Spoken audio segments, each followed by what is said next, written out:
Hello, everyone, and welcome back to Rochester, where we're into the meat and potatoes of the top 8 at the regional championships. My name is Tim. I'm Sean. And this is Brandon.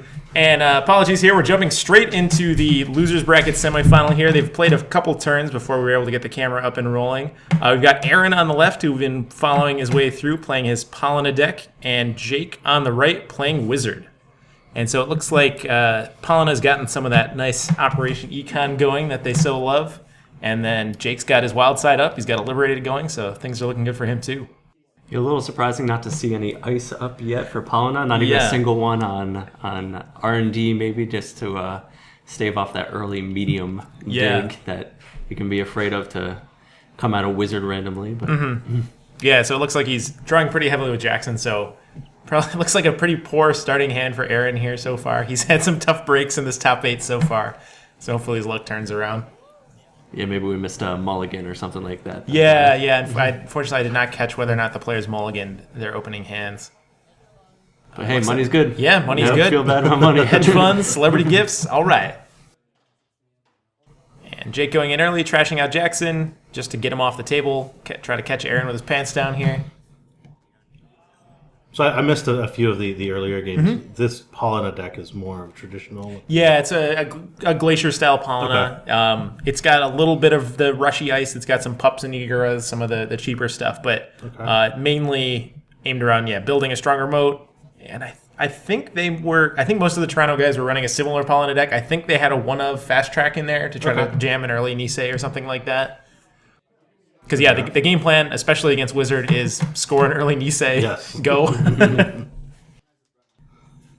Okay, we did see Jackson number 2 hit the bin already. Yeah. And it looks like he does have some, it might be a Yagura or something in hand. There's another piece of ice. Rainbow. I think we saw a Caprice draw in hand, So that is a little bit of even though you're not worried about Whizzard putting like heavy HQ pressure, your important asset, their upgrades, are pretty cheap in Pālanā. So you gotta be worried about that a little bit. Yeah, never feel bad poking HQ against Pālanā with agendas pooling up and Caprice and Batty being pretty cheap to trash out of there too. Oh, and there's Ash. Get him right the hell out of there. Yep. Yeah, Pālanā can really make some brutal servers though with the Batty, Ash, and Caprice all stacked in there. It's just a matter of having the time to do all of that. Oh, and there's Caprice. Ouch. This is not looking good. This is looking poor so far. And that is one thing I've noticed watching these different Pālanā games throughout is they make money really efficiently early on, and then they kind of hit this point in the game where if they haven't found Nisei and scored it, they just kind of sit there for a while. Yeah. It becomes hard. Nisei's a big part of that deck. Mm-hmm. Internsing the Caprice. Decent. Start getting something going. And looks like a restructure. Man, just swimming in cash. Yep. And getting that free credit every turn because wild side's up. Not bad at all. So Sean, I know you were playing Whizzard at this tournament as well. What are you usually looking for against Pālanā? Well, I actually I did play Whizzard against Pālanā twice, and my difficulty has always been pacing myself, because you can see these openings right now. Like right in this game, my instinct would be to just be slamming HQ at the detriment of my own setup time. Yeah. So that's something that he must be thinking about right now. Is, there must be something going on in HQ, but clearly he wants to. He needs to be finding his Faust to go clear out that server. He needs to be. He's looking for pancakes. And let's go challenge the remote there. Yeah. Know what you're dealing with. Yeah. Probably nice to find out where Swordsman is hiding early. Yes. Because that's not a surprise that you want to figure out later on. Right. Because that's always the and problem here. The early remote push here. So maybe that's the Swordsman right there. If he knows he... Yeah, so you're not afraid to res that ice up if you know you're going to protect it. He has 3 clicks to find Faust, get it down, only to get it blown up by Swordsman. Yeah. Feels so good. Now, in an earlier HQ run, he did reveal an assassin. So it's and he has plenty of money, so could be assassin. And He's sitting on 7 credits for Whizzard. Not massive that you're going to just go plowing through Assassin. He does have 2 you won't be liberty. able to pay down the traces. Yeah. A little out of range there. But it looks like he did snag a David at the edge of the hand there, I think. So that'll definitely help. Still can't get through that. Well, they still won't be able to get through that rainbow. Yeah. What is that, strength 2? Strength 4. 4? Yeah. It's a 3 res 4 strength. If you're expecting a lot of Faust, Rainbow is really solid actually for cost to strength. And it does a nice job of defending the cutlery as well. Yes. You just throw it in front of anything and it soaks up whatever one of them they play. It was really nice. So Aaron is hoping that's the Nisei Mark II. Now we find out whether it is. In fact, it's probably like you would expect. What is it? Corporate Sales Team is the other one usually played on a Pālanā. Ooh, it's the Nisei. Things are suddenly looking up. No, it's really tough from here. Even one Nisei counter, combined with Caprice, it's so tough to get through. Even in a 2-ice server. So do you think at any point you go and try to challenge that Caprice before an agenda comes down, or do you just shift to centrals right now? You almost have to, because you don't want to wait until the turn where you see a card put in that remote with 1 advancement counter. It's kind of too late by then. You're really limited, especially now with a Nisei with an agenda counter on it. You can't wait and have 1 glory turn to try to get in there and beat a Caprice, and especially now he's got the pancakes. Okay. On 3 clicks that would have been tough. So now that at least now he has a full turn, but you want to find out what's in there, and maybe it'd be nice to find out what that outer piece of ice is too, so you know what to deal with. If it happens to. The install advance. Still no Faust in sight. Yeah, I think Jake said something along the lines of, you weren't supposed to have that already. He installed that after just putting in the employee strike. But he does have the full 4 clicks. He's drawing 2 off the wild side. You have the clone chip up.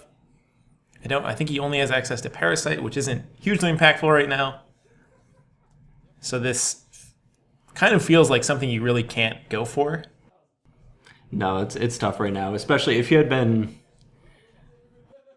He's been power drawing here, trying to find his pancakes, and then trying to find Faust. He has some liberated accounts there with lots of money that he just hasn't been clicking to because he's been looking for his breakers, which is one of the big strategies that the creator of the Double Fork deck was talking about on a podcast once was sometimes you just money up and run. And if it's an assassin, then you beat the traces, and then you go back for it later. Yeah, because worst case you're expecting out of this Pālanā deck is assassin or maybe Ichi 1, something Ichi like that. With a baddie, yeah. So as long as you can handle that, just start plowing. So it looks like there is a Nisei in hand. But after, he's chained together 2 so quickly. If I were the runner, I don't think I'd be expecting another one necessarily in HQ at this point. And he's trashed a bunch of stuff out of there. He's seen him scoring agendas as they come up, so tough to say there. Yep, and that was the Guragara. We see the clone chip for the Parasite. Kill it on sight. And now, naked R&D with medium up, though, even though he's on 4 scary. points. That's scariest things you can see as a corp, even up. Ooh, gets the food. So we're looking at some fresh ones. Okay, holding out. Yeah, that was the game winner right there. Those 3 points. Yeah. Assuming that's a Caprice. Well, we know that's a Caprice in that server with a Nisei counter. And that was the second card down, I believe. So if he had waited any longer, that could have just very well been game.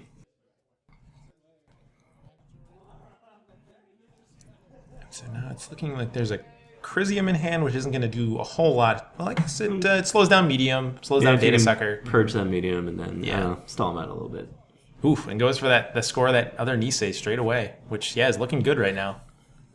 He's really come back. From a very slow start to 4 points, 6 points ready to go. Sales team ticking down. we know there are few scarier things to see from the runner side than 2 Nisei tokens. Yes. Yeah. It reminds me of the terrible old days of RP Jinteki. Oh, man. All right. Faust is up, and he's got access to David, I think, as well. Some critic. Critic comes up. You're expecting some future perfects in the deck. Yeah, makes sense. And there's another rainbow. Which is not slowing our friend Faust down. And this is the thing. You take Aaron could be going into a pretty convincing position here, but he's giving him R&D. Oh no! Ooh, purging. That was tough because once Film Critic comes down and Future Perfect becomes an easy steal, this is a game again. Yeah. Yep. But that's pretty Do rough. you? I think you probably still score out here because the next few cards are safe off of medium. Yeah. So scoring out, smart play. 2 Nisei counters. Corporate sales team. Living the dream. Caprice is up. Things are looking good. So if I'm Jake right here, I'm sweating pretty heavy. Even though you've got your Faust, your draw up, things are looking a little tough. I guess that's just the way to beat this deck. Yeah. Just go faster. Go quick. And that's where you start to see Agroplex being in Yeah. some decks. It's tough. We always joke when we're the runner and we see somebody drop it, you kind of say thank you out loud or in your head. Right. But it definitely has its use Yeah. to power you through and make it more of a rushy deck that still gets its economy I'm tripling a fan of slowly. the Agroplex and the Pālanā. It pushes you into a very different Yeah. deck style, but it's one that I happen to enjoy. Yes. And then you can go real wild and get political dealings going and all of that jazz. So looking at the spoon. So he can grab any one of the cutlery that he has in hand. And we see the Nisei pop to protect Rainbow. He's got 2 kicking, so still good. And I don't remember, have we seen other ice in Aaron's hand? That he's really concerned about this Rainbow? Not that I can peek, but he does. I mean, if he is able to hit that spoon, that means Rainbow is gone and medium Just starts ticking lights on up, again. yeah. So. And how many cards do we know are safe on R&D right now? Because he trashed out the Cyber decks. He saw 4. I believe he drew just his mandatory draw. So Okay. there were 3 that were safe. Yeah. And that, I think, was Assassin going down. Looked like it. So that'll...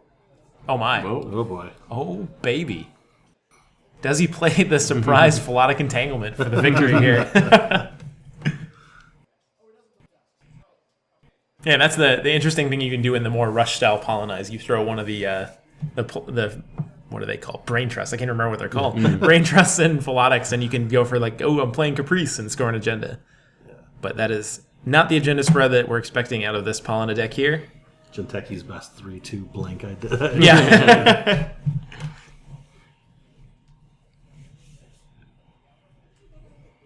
And David comes down since I believe he saw that assassin at some point on an XS. And as the runner, are you worried about this remote? That it is potentially an agenda of some sort? I mean, you gotta be. I Yeah. mean, it's not. I mean, if you figure there's a Caprice in there, could be baddie. We've seen Ash out of this deck. Breaking through a Caprice on its own is tough enough, but another upgrade, it's pretty much impenetrable. But I mean, what are you gonna do? When you have medium up, you have Faust down, you have David down. And you almost have to give up on the remote and hope he doesn't have it, but knowing in the back of your head that could be a 3-2. Yeah. And a bit of an interesting play we just saw there is that Jake went for the forked on R&D, and Aaron looked like he was thinking about the Nisei counter, but then either didn't decide fast enough or Jake had already started putting down cards that the board state had advanced, and so it was too late for him to pop it. Because that would have kept the rainbow up, would have wasted a forked. Okay, here we go. Trying to draw out of this medium lock. Didn't see an agenda on it. Yeah, Assassin is looking... So you got to defend that. He has forked in the bin, so he's got access to what... And his same old thing is, in fact, sitting on the table. So he can go in and trash that Assassin if he needs to. So got to over defend that. Looks like he may have hit a sales team. Possibly a Global Foods. Yeah, and actually against Anarch a lot of the time, you're fine having agendas in HQ because especially once medium is up and they've got access to their destruction, you get that like laser focus on R&D. So you just go for the I don't have anything.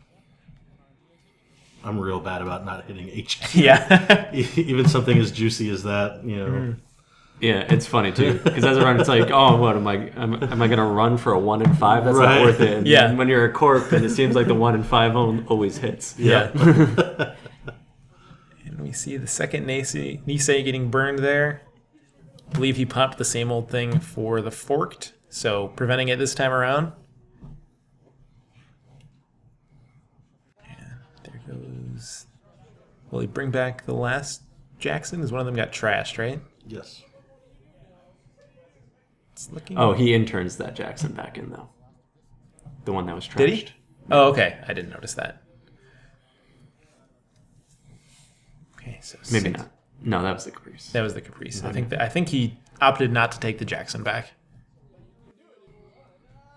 Which at this point, even if you can grab an agenda, well, I guess I don't know. If I was going to say if you can grab an agenda, it's not necessarily safe because he has Faust and David. But with Caprice and what's likely Ash or Batty down there, you I think are just really wanting to power draw 4 agendas at this point and just hope R&D holds up for a turn.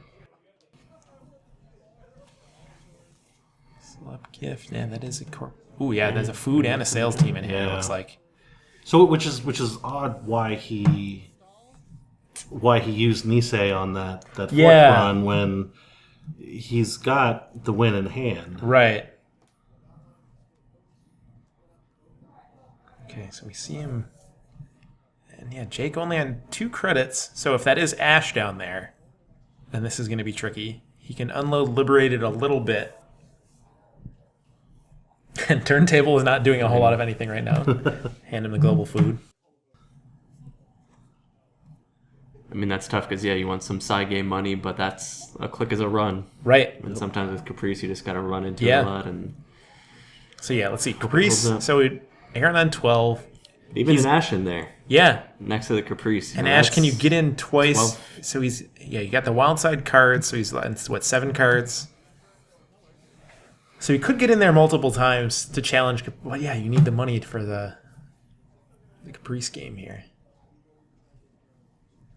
It's a tight spot. And an Ash Trace. Yeah, an Ash Trace potentially. Assuming worst case scenario as the runner. Yeah, because let's see, we've seen this. So there's 3 Jackson, obviously. We've seen 2 global foods. That's 5.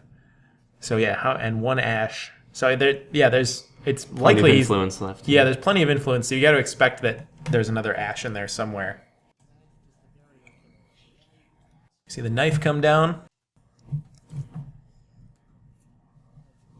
12 credits. You gotta, if you're worried about resing Ash and Caprice, you can't really res the ice.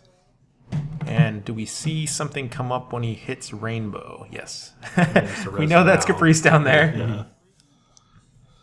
Don't want to forget that. This is I think, premier level event or something, right, for regionals. So. Yep. No takesy backsies. Although usually the opponent everybody is fine about it. Okay, so this is really big. If he can get this Caprice to stick. And there was 1. And you can see Jake on the left, he has a die that has the size symbols on there. So for Aaron, 1 die means a bit of 1. For Jake, that die has different markings on the different sides. So pays as 1. So keeps him out for now. But again, down to 9 credits. Likely can't afford to res the ice and score out. You just got to get on Caprice's back and go.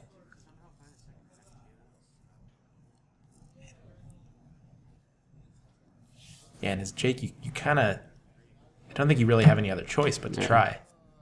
Because you're not getting into R&D enough for it to matter.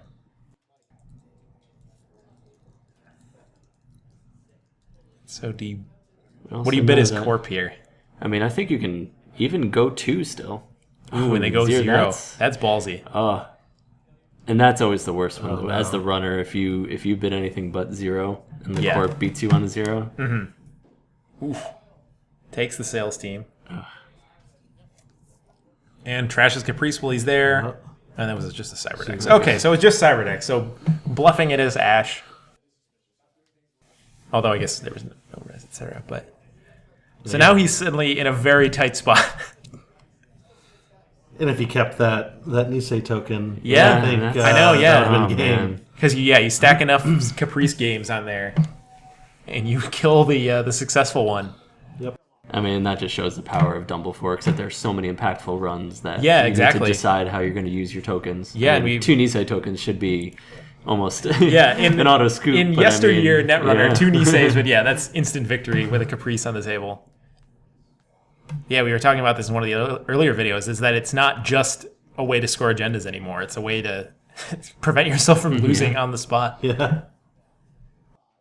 So he's still got that food in hand. I think a celebrity gift, and then a bunch of ice. Looks like a Yagura. Yeah. I think that's Yagura that he's putting in front of HQ. That's interesting. And then drawing last click. So, draws the rest of the deck, so I think he's got time to levy here. Goes and checks the remote. Ooh, and it is Assassin.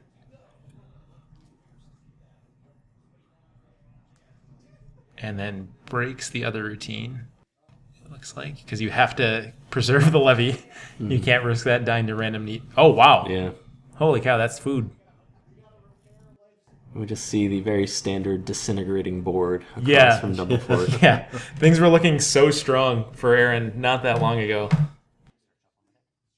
And there's the levy, so he'll have all his tools back again, and Aaron is just about out of money here.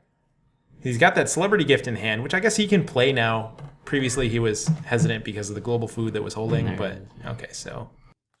Okay, and this is all just junk ice. The triple pup. The elusive triple pup. Which, I mean, isn't irrelevant here, though. No, definitely not. I mean, he's I mean, now that we're resetting the econ over there, it's with the levy, that's definitely an option, but I mean, Dumble Fork could just burst up from out of nowhere. It seems like Liberated Count can just does a lot of work. Yes.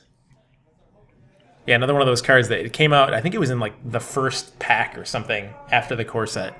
And everyone was like, oh man, this is so slow. Like, why can't we just be criminal? But now it feels so good, especially with Career Fair. You unload it for 15.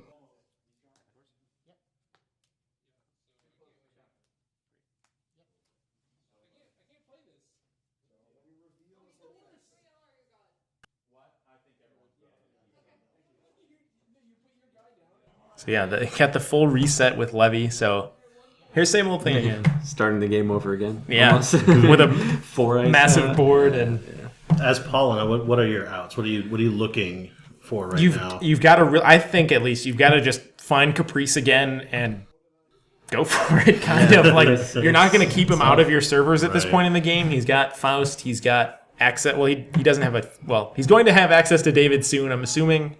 He's got his econ is back again. Yeah, it's tough to say. So here's interns. Likely, Caprice. I would think so, because you're at the money disadvantage now, so you don't want Ash. So yeah, there's Caprice. Which, of course, like, it gives him... Okay, so the another ice. I was going to say it gives him, if it's down to the game, he can just go smash through Assassin and take it all a bunch of times, but now with an ice in front, you have to worry about breaking things.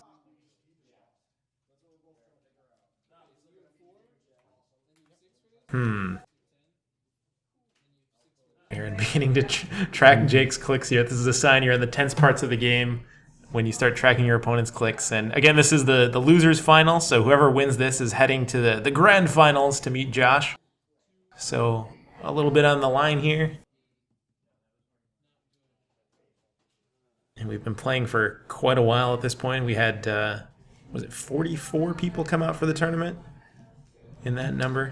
Something. Don't quote me on that. If you look down below in the description, there's the full results, including how many people were there, agenda spreads, ID spread, not agenda spread, ID spreads, faction spreads, etc. Now, is this timed on this level? At this point, it is still timed. The Okay. finals aren't timed, but Okay. at this point, they're still timed. And essentially, the loser who comes up has to win twice. Yeah, whoever wins here, will have to win twice in the finals. So you've got a fair bit of road still ahead of you here. Yeah. And you never want that, especially coming up by the time you get to the top table of a regional grand finals. Yeah. You having to win twice against anybody up there. Whoever has swept straight through top 8. Josh has been looking pretty good in the games we've seen of him and has obviously been doing well.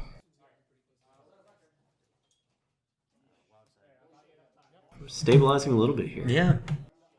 And actually R&D isn't a big threat right now with that assassin resed and 15 credits again without David on the table, although we don't know which of the cutlery events he has access to on Jake's side, so maybe the ice is trivial. Oh, sliding the programs, here comes something. That's a nod to Swordsman there, because that's not something you want to run into right now. That could cause a big old headache at the end of the game. Yeah, that is one of the big things that could swing the game Aaron's way. Because before the level, we did see Jake toss the Mimic to a Faust. And so there was a brief window where Swordsman could have hit hard. And you see a wall of static. Which I don't think we've seen any Eli out of Aaron's deck this game, at least. I mean, that could be the Ash influence there. Yeah, could be. I'm trying to remember if we've seen it in previous games. You can feel free to correct me in the comments if I'm forgetting him playing it in a previous game. All right, and there's the winning agenda if he so chooses. Oh, no, is that a restructure? I think he saw it. Yeah, it's a restructure. Okay. And so we know that's Caprice down on the bottom of the remote. And possibly another upgrade. But yeah, man, things are looking really good for Jake. He's got money. He's got card draw. Got Faust. And is he going for... He was fingering the R&D. Fingering is probably the wrong word. Checking the R&D ice there. Deciding not to res. Data Sucker to bring it down to 4. Save a card on Faust. Looking at just one card. But loading up that medium. That deck is getting thin, though, man, I tell you. We're probably seeing 3 agendas left floating around. Yeah, we've seen, 12, so 13 of his points. Or no, actually, Jake has 2 of the foods, so 14 of his points. So I don't know if he's running Future Perfect. So there's definitely a Nisei and then a couple more, I guess. Restructure, money is not an issue again. So you've got to start being a little afraid of the ice. Although we know a lot of it is pup from HQ accesses.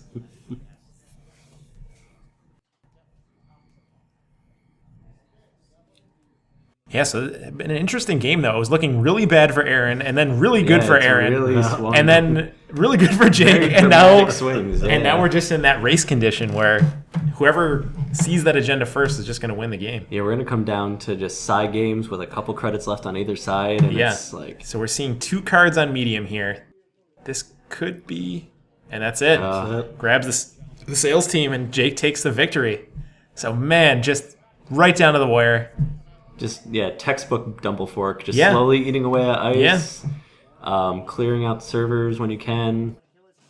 And then ultimately down to a medium run. Yeah, and that was Swordsman there in front of the Assassin on the remote. So good timing in that Mimic play. And, good play all around by both guys. So Aaron, unfortunately, will be heading home. Jake will be heading on to the grand finals. And we'll be seeing him shortly playing Josh that we saw a few rounds ago. So thanks for watching, guys, and we will see you soon. Bye-bye. Thanks.